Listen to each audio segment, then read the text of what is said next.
Ya, por favor, alguien utilizando el micrófono, confírmeme que ya se está viendo la presentación. Sí, profesor. Ah, ya, muy bien, muchas Sí se gracias. ve. Ya, gracias.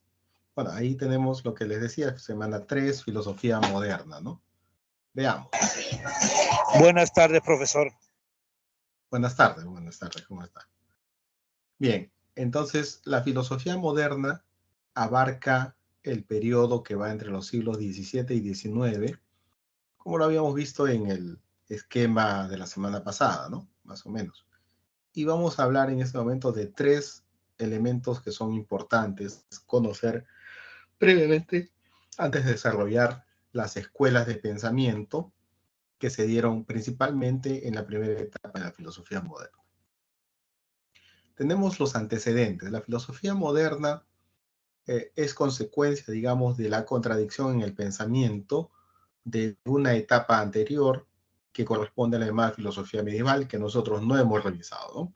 Hemos dado un gran salto desde la filosofía antigua hasta la moderna y nos hemos pasado mucha historia de la filosofía, pero bueno, así está diseñado. La filosofía medieval se caracterizaba por tener como principal preocupación la cuestión de Dios, ¿no? Bueno, en realidad todo el medioevo, Europa occidental, eh, vivía, digamos, alrededor de el razonamiento sobre Dios, ¿no? Entonces es donde surge la teología, es decir, un razonamiento eh, que necesita, que no puede prescindir de la fe. Es decir, fe y razón conforman un binomio inseparable. No puede haber razonamiento o conocimiento sin fe previa. Es más, la condición para saber es la fe, ¿no? Y ya casi al final, los últimos siglos de la filosofía medieval, tenemos la llamada escolástica, que fue un método complejo, ¿no? Lógico y filosófico, que se utilizó pues para justamente hacer un análisis exacto, digamos, de las cosas que tenían que ver con Dios, ¿no? Entonces, en varios siglos, que van más o menos del siglo XII hasta el siglo XVI o XVII, los premodernos, o también llamados renacentistas, les decía que encuentran discrepancias ya con esta forma de ver o de razonar o conocer el mundo, y entonces entran a tener preocupaciones un poco más humanas, un poco más vinculadas al ser humano, así como cuando respecto de los presocráticos, la filosofía clásica da un giro de preocupación que antes era el cosmos y ahora el hombre. Aquí también de Dios viene a ser la nueva, digamos, forma de entender las cosas a partir del hombre nuevamente, ¿no? Por eso se habla de un renacimiento, porque los valores de la cultura grecorromana, que justamente miraban las cosas de los seres humanos, de los hombres, vuelve a surgir en esta época, en este tiempo. Y como les digo, hay una pugna, pues, ¿no? Para dejar la sociedad anterior medieval y surgir una nueva. El renacer de las instituciones, de las formas de pensar, de razonar, la centralidad en el hombre, es la que se propone en esta época. Por eso se llama renacimiento, ¿no? Una especie de volver al pasado, pero de una forma superior. Es decir, aquí todavía está la concepción de la historia de una manera circular, no lineal, como va a ser después toda la modernidad hasta el día de hoy. Y el humanismo, como acabamos de decir, porque esta es una corriente que tiene como principal actor o preocupación al hombre. Desplaza a Dios, a la naturaleza, a cualquier otra cuestión, y el hombre es el tema principal. Características. Hay una independencia ahora sí de la razón frente a la fe.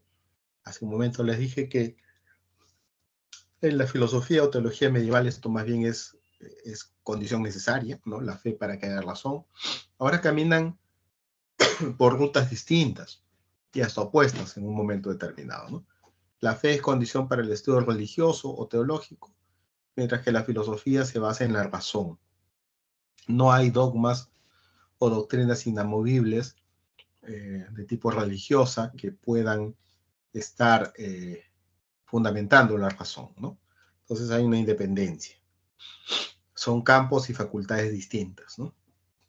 Surge una nueva concepción de la naturaleza. ¿Por qué? Porque la naturaleza ahora es un punto muy importante. Ha desplazado a Dios de la centralidad del estudio. O sea, si antes Dios era la causa del mundo y que aparecía en él porque se hacía conocer a través de su voluntad y cuando no se ocultaba, ¿no es cierto? O no decía nada, la naturaleza se entiende como un ente vivo que tiene una propia lógica de desarrollo.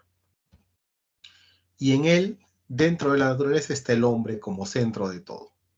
Es un sujeto natural, que proviene de la naturaleza, y racional, porque puede conocer a esa propia naturaleza, a ese propio origen suyo, a él mismo se puede conocer, y por lo tanto puede transformar la naturaleza. Ese es lo que en el siglo XVIII, con la Ilustración, va a llegar a su pico más alto, ¿no? Es decir, pues, saber es poder. Poder que transformar la naturaleza en bienestar del ser humano o lo que quiera hacer el ser humano de ella. Y bueno, entre otras razones tenemos el mundo actual, ¿no? Bajo esa consigna. Ustedes evaluarán si es positivo o no. Y el tercer asunto es el tema principal, o sea, ¿a qué se dedica la filosofía moderna? Principalmente al conocimiento, al estudio del conocimiento, es decir, de los diversos campos, de las diversas materias o disciplinas que puede tener la filosofía, el campo nociológico es al que la filosofía moderna se aboca. No es algo nuevo, perdón, no es algo usual en aquella época. O sea, ustedes dirán ahora, bueno, el conocimiento. Pero es que en el medioevo el asunto no era el conocimiento, porque se sobreentendía que el conocimiento estaba subordinado a la voluntad de Dios. Entonces lo que conocíamos era lo que Dios facultaba para conocer, pero aquí no. Acá hay preguntas claves nuevamente. El conocimiento primero es posible, ¿no? Es posible conocer, eso hasta el día de hoy hemos perdido el interés por esa pregunta fundamental. Simplemente conocemos, aprendemos técnicas, aprendemos una materia determinada sin saber si lo que estamos haciendo es realmente correspondiente a la verdad del asunto, ¿no? La técnica ha invadido mucho eso. Entonces, ¿es posible conocer las cosas? En segundo lugar, si fuera posible, como lo creen los modernos, entonces hay varias salidas, ¿no? ¿Es posible conocer todo? ¿Es posible conocer algunas cosas? ¿Hay cosas que jamás podremos conocer? ¿Cuál es el proceso del conocimiento? ¿Cuál es la relación entre el ser pensante y las cosas que están fuera de él? Todas esas preguntas tienen que ver con esto cuando decimos que el tema principal es el conocimiento. Entonces se va a desarrollar tres escuelas, digamos así, de pensamiento filosófico acerca de este problema del conocimiento y de la filosofía moderna en general. Tenemos el racionalismo, representado por Descartes, el empirismo por Hume y Locke, y el criticismo por Immanuel Kant, ¿no? Ahora veamos. Vamos a ver. El racionalismo de René Descartes. A ver, vamos a resumir, ¿ya? Descartes, ¿no?, es considerado el iniciador, el padre de la filosofía moderna. Para todo racionalista, la razón es el fundamento para conocer. Es decir, lo sensitivo, la experiencia, no es necesaria para conocer. Sí es un nivel de conocimiento, sí, pero no el verdadero. El que sí es verdadero para lograr las certezas del conocimiento, o sea, la verdad, es la razón, la capacidad de razonar, la racionalidad expresada en la razón. Descartes va a crear, para tener esas certezas, porque a él le preocupa la certeza de las cosas que se están haciendo. Y se pregunta si es que todo lo que se ha dicho hasta ahora en las diversas ciencias, en los diversos conocimientos, es verdadero. Los mecanismos del conocimiento, por ejemplo, como los sentidos, dicen, me pueden engañar. Los maestros de la filosofía pueden estar equivocados y me engañan. las matemáticas pueden ser falsas y me engañan. Todo puede ser falso. Entonces, ese método dice, vamos a aplicar la duda metódica, es decir, dudar de todo, no dar por verdadero nada, ni como evidente. Ahora recordarán un par de características de la actitud filosófica, cuando dijimos que era radical y crítica, ¿cierto? ¿Por qué? Porque va al fundamento y no toma como verdaderas o evidentes las cosas, ¿no? En el mundo, por ejemplo, actual, todo se da por evidente. El sentido común hace mucho daño muchas veces, ¿no? Entonces, las cosas no son tan evidentes como se piensa. Bueno, él se pregunta esto y va a hacer un ejercicio en el que va a llegar a la determinación que el pensamiento es el que nos lleva a darnos cuenta de la existencia de uno mismo. ¿Cómo es eso? Dice, puedo dudar de todo, porque no, ¿cierto? Estoy poniendo en cuestionamiento todo, hasta mi propia existencia, ¿no? Menos de algo. ¿Qué cosa? De un sujeto que soy yo, que estoy dudando. Puedo dudar de todo, menos de que dudo, ¿no? La única certeza es que dudo. Y esa duda es una forma del pensar. Y entonces digo, si hay un sujeto que está pensando, porque está dudando, entonces existo, pues. El sujeto se da cuenta que piensa, se da cuenta que existe, perdón, posteriormente al pensamiento. De ahí la frase cogito ergo sum, ¿no? Pienso luego soy, o pienso luego existo. Claro, no es que el pensamiento cree la existencia material, no. Eso ha sido una lectura particular de Descartes, ¿no? Lo que quiere decir Descartes es que al pensar se va dando cuenta que es un sujeto que piensa. Quiere decir que la condición metodológica para saber que existimos es el pensamiento. Entonces todo pasa por el pensar, por la razón. Para ello hay que generar ideas claras y distintas como las que al dudar de todo ha hecho, ¿no? Las ideas claras quiere decir que no son oscuras y las distintas que no son confusas. ¿Cómo es eso? La idea clara es aquella que debemos entender unívocamente. Es decir, ¿se acuerdan la semana pasada de Sócrates y los sofistas? Mientras que estos últimos decían que había tantas, como no había verdades o no era posible saberlo, entonces cuantas definiciones haya de las cosas, lo que sea más conveniente es, ¿no? Y más bien Sócrates decía, solamente las cosas tienen que tener una definición, una conceptualización. Bueno, el racionalismo dice, idea clara es aquella que es entendida de una sola forma. El uno es uno y no es ningún otro número en ninguna parte del mundo, ¿no? Y así, los conceptos son claros, no confusos. Y distintos, porque estos una vez entendidos se pueden clasificar. Claro, si yo tengo un 1 y una A por acá, este es un número y una letra que no pueden ser replicados por ningún otro, pueden ser clasificados como número y letra, ¿no? Entonces estoy distinguiendo. Esas son las ideas claras y distintas. Ahora, entonces se encuentra a la vez un nuevo criterio de certidumbre, que es la duda, pues, ¿no? La duda, la reflexión, el pensar, y ya no el criterio de autoridad que había sido predominante en la filosofía medieval. El criterio de autoridad significó que ante la duda, ante la incertidumbre de no poder definir algo en el medioevo, la fuente de quién reflexionaba o a quién se acudía para determinar algo, qué cosa era, estaba en los filósofos antiguos, o sea, los maestros, como Aristóteles, por ejemplo, o las Sagradas Escrituras, ¿no? Esas eran las salidas. Bueno, eso se quita, ¿no? Se saca de lado en la filosofía moderna a partir del racionalismo. Y entonces ese es el mecanismo para alcanzar, ¿qué cosa? La certeza, o sea, la verdad. Ahora, Descartes también va a decir que hay tipos de ideas o clases de ideas. Primero están las ideas adventicias, ¿Cuáles son esas ideas adventicias? Adventicias viene de advenir, de advenimiento. O sea, de venir, de algo que procede, que proviene, que no está, sino que proviene. Por eso dice que las ideas adventicias provienen de la experiencia sensible. O sea, estas ideas se producen en el contacto de los sentidos, en el contacto de los objetos mediante los sentidos, ¿no? Los sentidos nos informan que hay un nuevo conocimiento o nuevas ideas que van a surgir a partir de la experiencia. Fíjense que Descartes no niega que la experiencia sea una fuente de conocimiento, pero no es la mejor.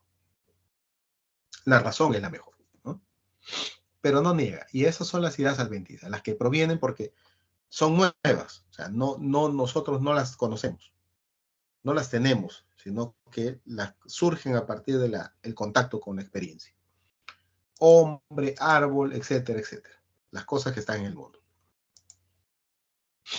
Después vienen las ideas facticias, es decir, aquellas que tienen que ver con la fantasía y con la realidad. Estas están elaboradas, estas ideas facticias son una combinación de ideas adventicias sumadas a la imaginación del ser humano. Entonces, por ejemplo, el ser humano conoce a un caballo y conoce a un águila y por la imaginación crea un caballo alado, Pegaso, le va a llamar. Igual con las sirenas, etcétera, etcétera, etcétera, ¿no? Los seres fantasiosos, fantásticos. Y en tercer lugar están las ideas innatas, ¿no? Innatas quiere decir que están dentro o vienen con el nacimiento, vienen con uno, están ya puestas en nuestra mente. Ahora diferenciaremos porque hay adventicias, ¿no? Esas son las que no vienen con uno. En cambio, estas vienen con el sujeto. Están en nuestra mente desde que nacemos, ¿no? Son propias de nosotros. Esas son las ideas más claras y verdaderas, ¿no? Por ejemplo, la idea de perfección, de infinito, de absoluto, de Dios. Eso nos va a decir Descartes. También hay clases de sustancias. Sustancia pensado aquí como lo que fundamenta algo. El ser humano se puede ver exteriormente, se puede conocer incluso biológicamente, pero su sustancia es el alma, vamos a suponer, ¿no? Del cristianismo. Ya, a eso se refiere con sustancia, ¿no? ¿Cuál es lo que lo sustenta, lo fundamenta? Sin ello no es, ¿no? Entonces se va a decir que también hay tres tipos de sustancias. La sustancia pensante, la res cogitans, ¿no? ¿Qué es el hombre, el ser humano? Su único atributo de esencia es el pensamiento. El ser humano es el único que piensa. Juzgar, razonar, querer, imaginar y sentir.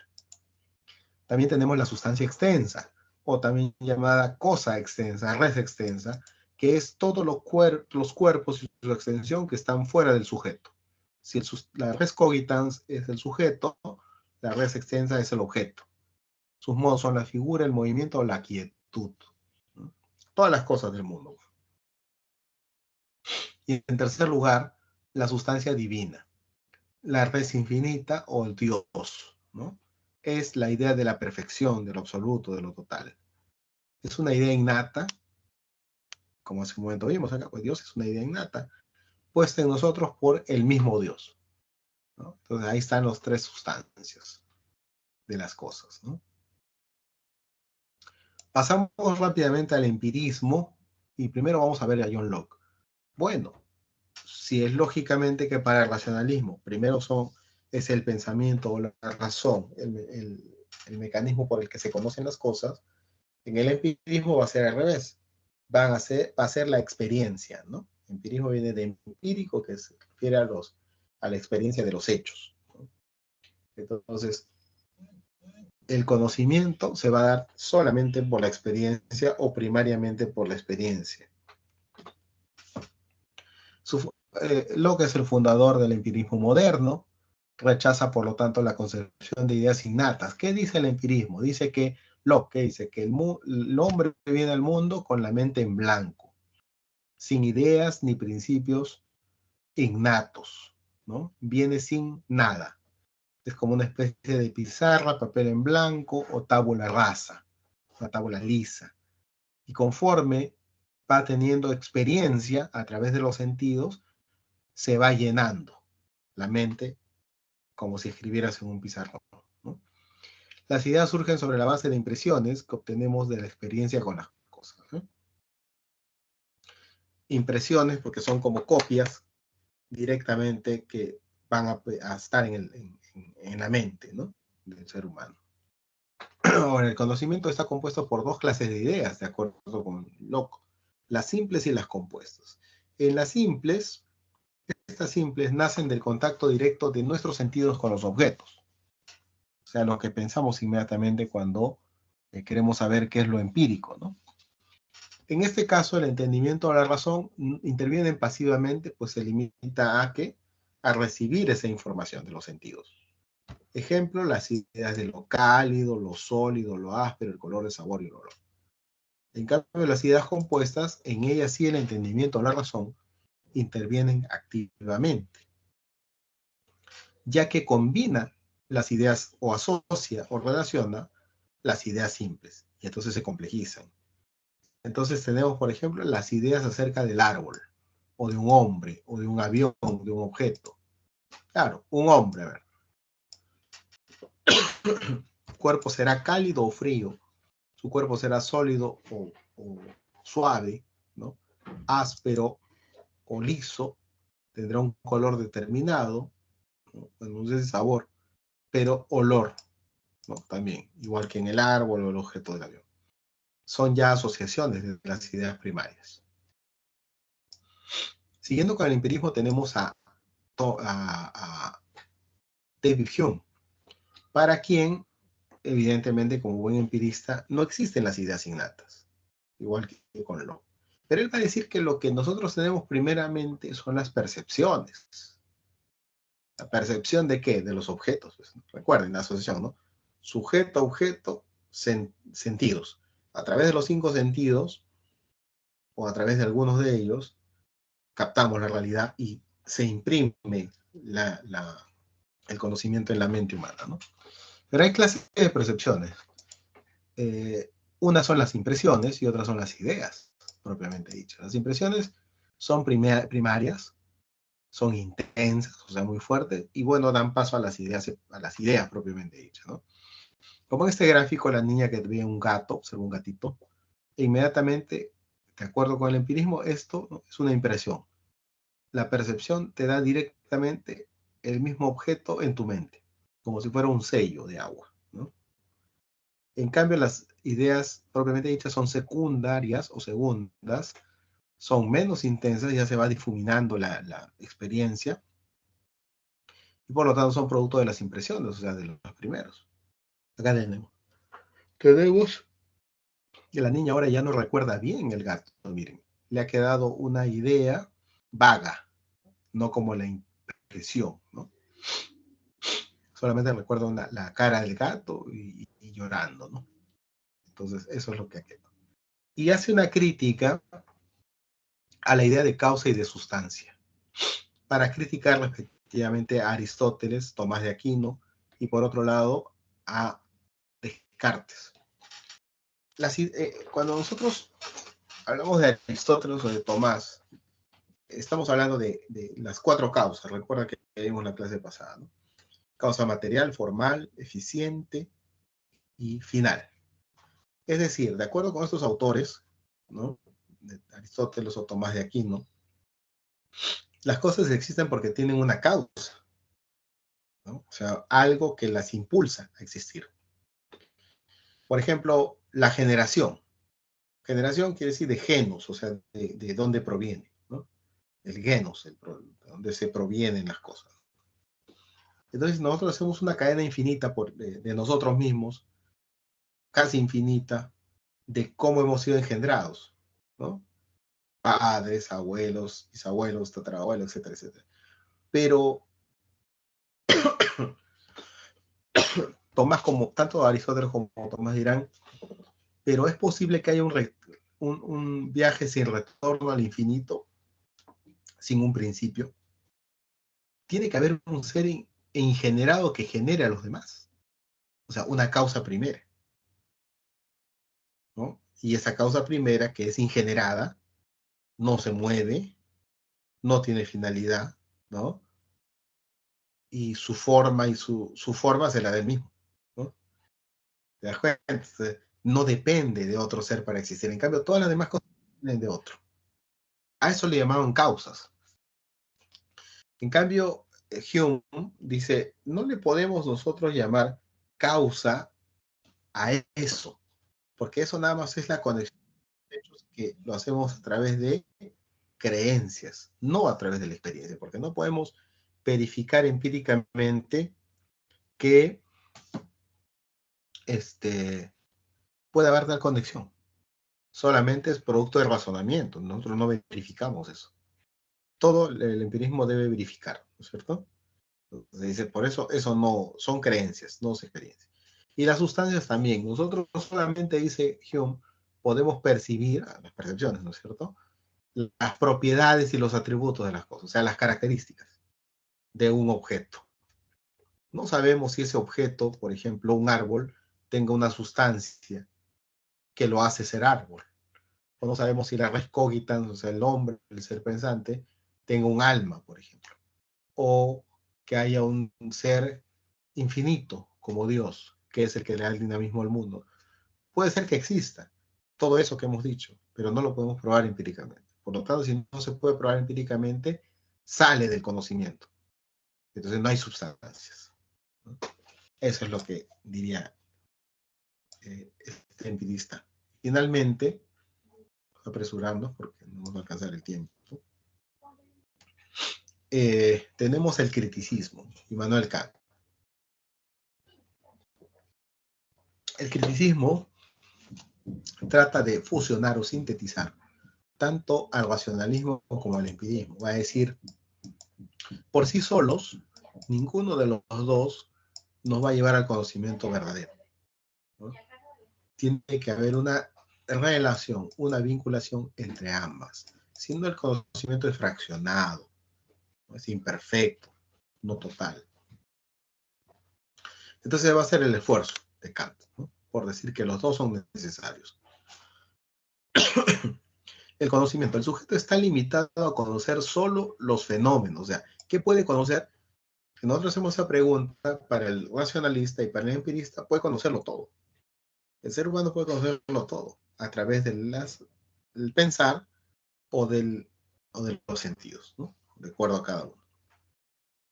Sin embargo, Kant va a decir que este conocimiento está limitado. El fenómeno solamente es lo que puede conocer el ser humano. ¿Qué cosa es el fenómeno? Lo que aparece, ¿no? No lo que es necesariamente, sino lo que aparece de ese ser, de eso que es. El fenómeno es el ser, ¿no?, que aparece, y el nómeno es el ser en sí. Pero ese ser en sí jamás va a ser conocible, es incognoscible. Entonces marca un límite, marca una frontera al conocimiento, Kant. Y va a decir, esto que vamos a conocer solo depende del conocimiento del sujeto.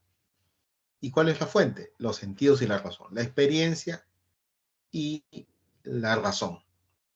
La experiencia y el pensar. Él le va a dar otros nombres, ¿no?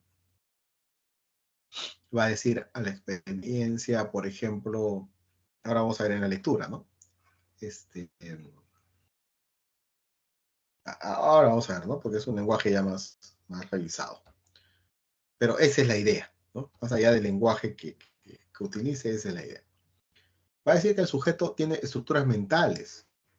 O sea, aprende por la experiencia, pero tiene ya estructuras mentales o categorías, eso que Descartes llamó ideas innatas, que le permiten obtener conocimientos a priori. ¿Qué es un conocimiento a priori? Lo a priorístico es lo que no necesita la experiencia para ser aprendido. Se han hecho ideas o categorías ya establecidas. Y también hay conocimiento a posteriori, o sea, después de la experiencia, ¿no?, que se producen solamente después de la experiencia. Estas no son antes de la experiencia.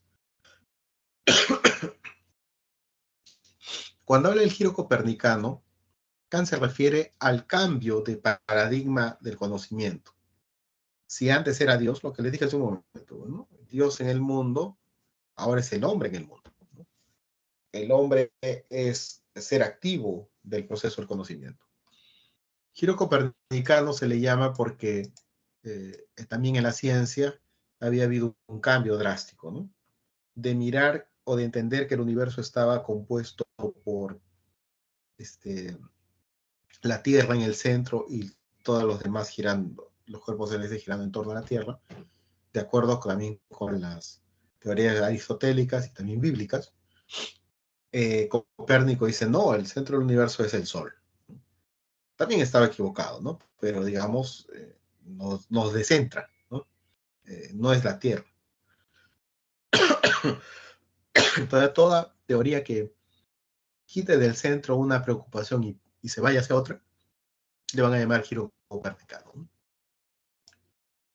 Y finalmente los juicios dentro del criticismo, ¿no? Están los juicios analíticos, donde el predicado no dice más de lo que ya está contenido en el sujeto. En todo caso, profundiza o repite lo que ya está en el sujeto, el predicado. Sus características son universales y necesarios. Estos juicios son universales y necesarios, ¿no? Ejemplo, ¿no? Los solteros no están casados, ¿no? El sujeto solteros significa alguien que no está casado, ¿no? Y el predicado dice no están casados, o sea, redunda, ¿no?, sobre el sujeto. Aquí no se incrementa el conocimiento. En los juicios sintéticos, en cambio, sí, porque el predicado no está contenido en el sujeto. El predicado aumenta el conocimiento sobre el sujeto. Son características, es que son contingentes y particulares, ¿no? Ejemplo, los solteros son más felices. Eso es una cosa relativa, ¿no? Podrían decir que los solteros también son menos, son más felices, los solteros son menos felices también, porque es una cosa circunstancial. En cambio, un soltero siempre no, ¿no? Un soltero puede ser feliz o no. En cambio, aquí en los analíticos, un soltero puede estar casado y no casado. No, tiene que estar siempre no casado, ¿no es cierto? Entonces, por eso son universales y necesarios, ¿no? En cambio, acá son particulares y contingentes. Entonces, los solteros son más felices, se le atribuye felicidad al soltero.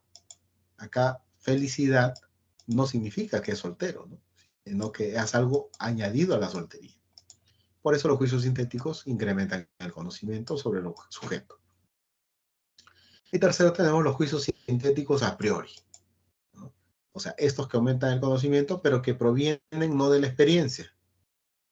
Porque acá tú dices, un sujeto es feliz, un soltero es feliz porque lo comprueba, ¿no?, en la experiencia. Pero acá no, acá son a priori, están antes de la experiencia.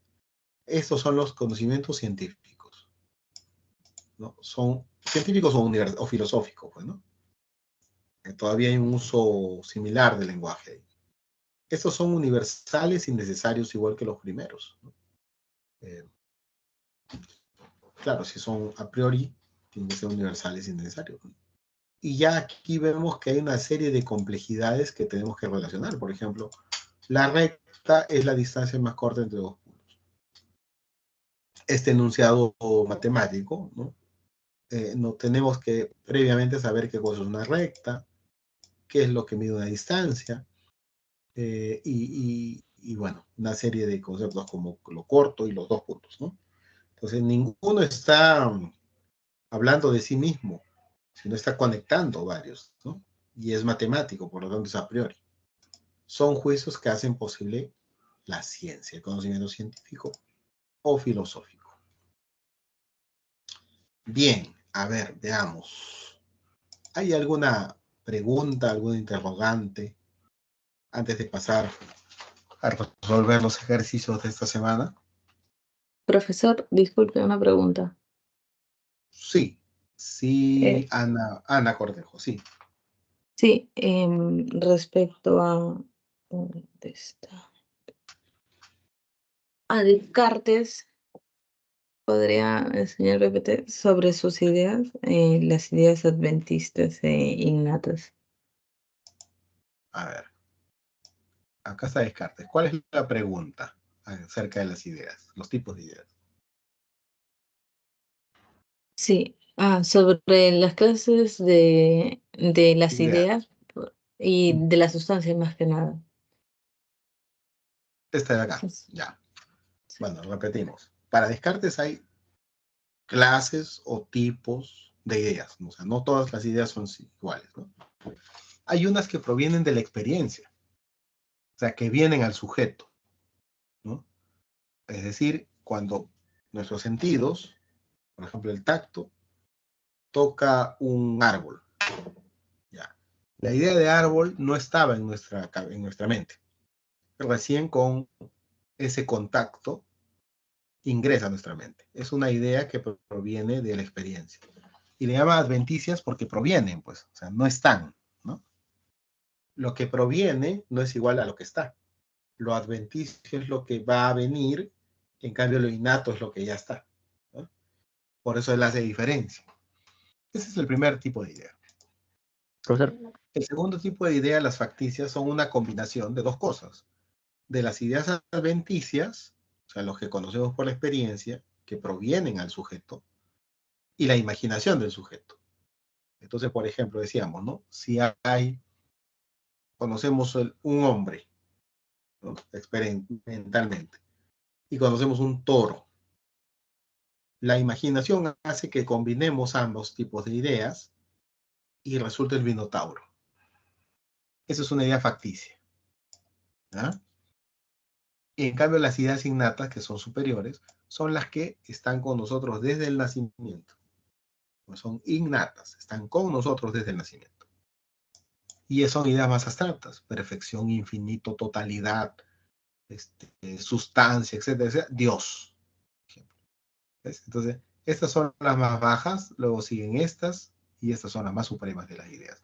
Él dirá que estas son las ideas auténticas. Estas otras son contingentes, ¿no? Estas son absolutas, las innatas, estas son contingentes, ¿no?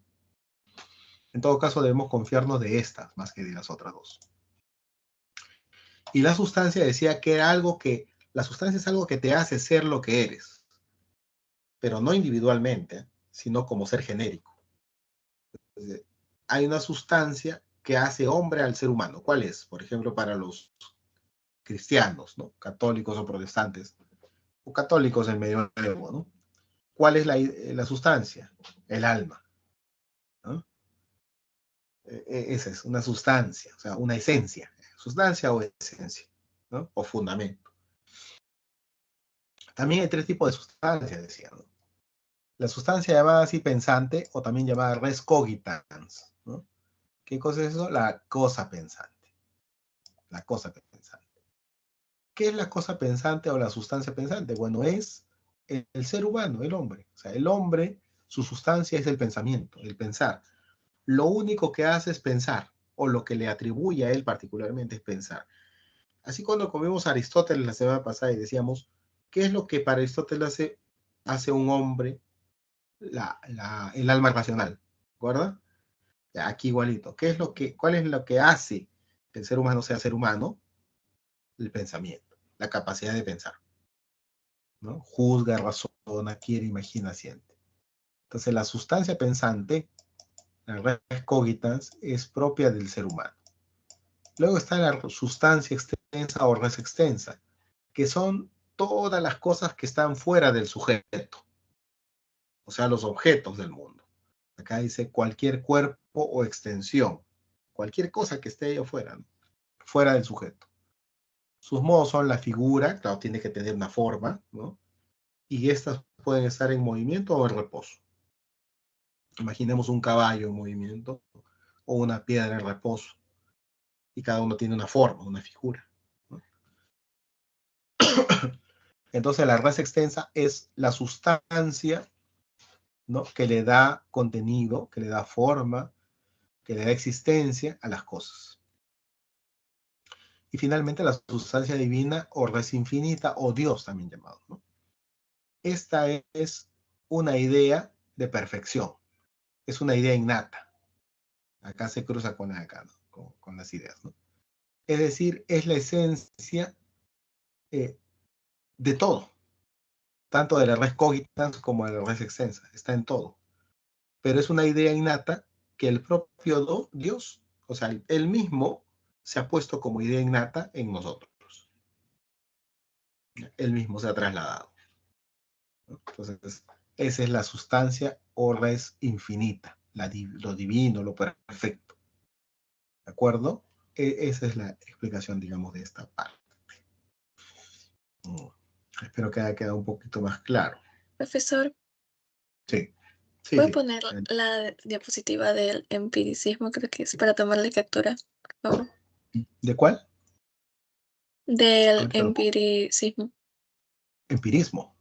Esta de Locke. Sí, sí, sí. A ver, tómale porque hay otra también, ¿no? Otra más. Tómale captura. No les dan el material, ¿no?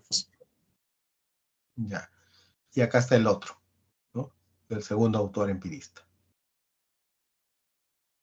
Gracias, profesor. Profesor, ¿podría poner la segunda diapo?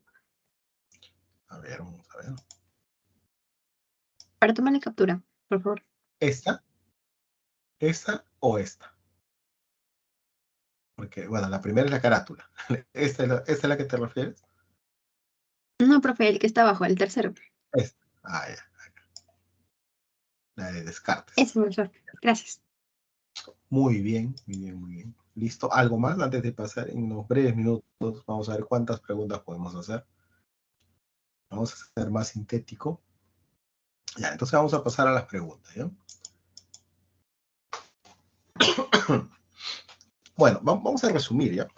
Esta lectura es de un libro de Immanuel Kant, Crítica de la Razón Pura, el libro más de mayor prestigio, ¿no? El libro más central de toda su creación. Bueno, en esta parte es cuando le decía que le da otros nombres al conocimiento que proviene de los sentidos, o sea, lo empírico, y también lo denomina de otra manera lo racional, ¿no? Dice que una de ellas es la de recibir las representaciones. Es la de recibir las representaciones, las ideas que vienen. Pues, ¿no? Ya, esa es lo empírico, ¿no? Y la segunda dice, le llama así, facultad de conocer un objeto mediante representaciones, o sea, el pensamiento, los conceptos, ¿no? Del que había hablado. Dice, la primera es un objeto nos es dado. Cuando un objeto es dado es que ha provenido, ¿no? O sea, lo hemos aprendido. En cambio, la segunda es pensado, está ahí mismo, ¿no? Entonces, recuerden, para Kant, ambas cosas, el objeto dado o el objeto pensado, la intuición, le llama él al conocimiento empírico, o los conceptos, que es lo racional, ¿no? Son necesarios ambos, acá dice en la lectura, para conocer, pues. Uno sin el otro no puede existir. Dice, sin una intuición, o sea, sin un conocimiento empírico, que de alguna manera le corresponde, dice, de modo que ni los conceptos, o sea, la razón, sin una intuición que de alguna manera le corresponda, y tampoco una intuición sin conceptos, pueden producir conocimiento. O sea, una razón sin empiria no es nada. Y un conocimiento empírico sin razón, tampoco. Eso es lo que está diciendo en síntesis acá. Dice, del texto, Kant podemos deducir que está basando en dilucidar la distinción fundamental entre experiencia y razón. Él va a decir que no pueden separarse. Por eso hace una distinción, ¿no? Sino más bien enfocarse en que los dos son necesarios. Son relacionales indisociablemente, experiencia y razón, ¿no? Para poder conocer verdaderamente las cosas. Los fenómenos, ¿no? O sea, lo que se puede conocer. Porque ya vimos que hay un nómeno que no se puede conocer, ¿no? Según Kant. Entonces la respuesta es la E. Acá habla de la duda metódica cartesiana en esta pregunta, ¿no? Habla de cómo primero el pensamiento hace que descubramos que existimos, ¿no? Lo que les he explicado en la clase, en la primera parte, ¿no? Dice, se infiere que el enunciado de la pregunta se refiere a la esencia y función de la sustancia pensante. ¿Cuál es la sustancia pensante? El hombre, ¿no? ¿Cuál es su esencia? El pensamiento. ¿De acuerdo? Esa es. La res cogitans es la cosa pensante, o sea, el hombre, ¿no? Luego viene la número 2 que dice,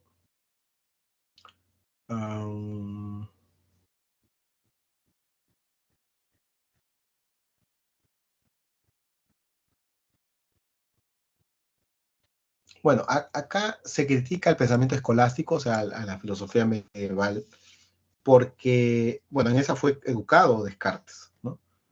Pero él mismo consideraba que los escolásticos no llegaban a ser veraces, o sea, verdaderos, sino verosímiles, o sea, una apariencia de verdad. Entonces dice, hay que cambiar todo eso. Dice, el edificio del saber escolástico está mal. Hay qué pretensión, ¿no? Hay que cambiarlo todo, dice. Hay que poner en discusión para cambiarlo todo. Porque solamente son conjeturas, no es verdad. No son hipótesis probadas. Dice, el texto mostrado guarda relación con la siguiente proposición. A. La filosofía cartesiana implica una crítica a la autoridad. Claro, pues, ¿no? Antes solo la escolástica podía explicar las cosas que iban hacia la verdad. Con este criterio de esta nueva forma de pensamiento, ¿no? Está diciendo que la crítica va contra la autoridad de quien decía que las cosas eran de una manera nada más, ¿no? Y acá tenemos una pregunta, creo que es la última que vamos a poder hacer, de John Locke, el libro sobre ensayo sobre el entendimiento humano.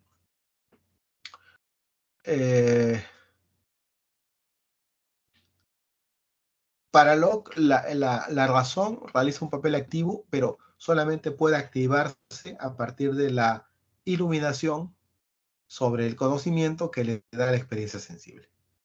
O sea, la razón entra a jugar un papel, digamos, secundario en el conocimiento, pero solo a partir del conocimiento empírico. Si no, no se activa. La razón es una facultad que actúa obrando sobre las aportaciones de los sentidos, ¿no? La razón combina, asocia, complejiza para John Locke, ¿no? El conocimiento que viene de los sentidos. Luego habían ideas simples y compuestas, ¿no? En las simples la razón está pasivamente, porque solamente capta lo que los sentidos informan, y en las complejas sí asocia las ideas, ¿no? ¿Cuál de las siguientes es una idea compatible con la de Locke? John Locke, la D. La razón por sí sola no puede ser fundamento del conocimiento. Claro, ¿no? Claro. Depende de lo empírico, que es lo más importante para los empiristas. Bueno, ya no nos va a alcanzar el tiempo. Les voy a dejar las respuestas. Ahí pueden tomarle un pantallazo, pero también lo voy a copiar acá en el chat. En el chat ahorita lo voy a copiar. Ya, a ver, lo voy a poner, ¿eh?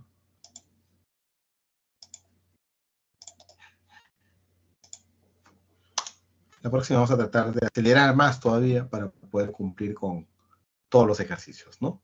Resolverlos. Nos falta el tiempo muy corto, pues en una hora, temas que son. Y eso que ha dado un panorama muy amplio, ¿no? Porque hay muchas otras cosas que ver ahí, pero bueno. Bien, entonces, muy bien, muchas gracias. Hemos concluido nuestra clase de hoy, de esta semana.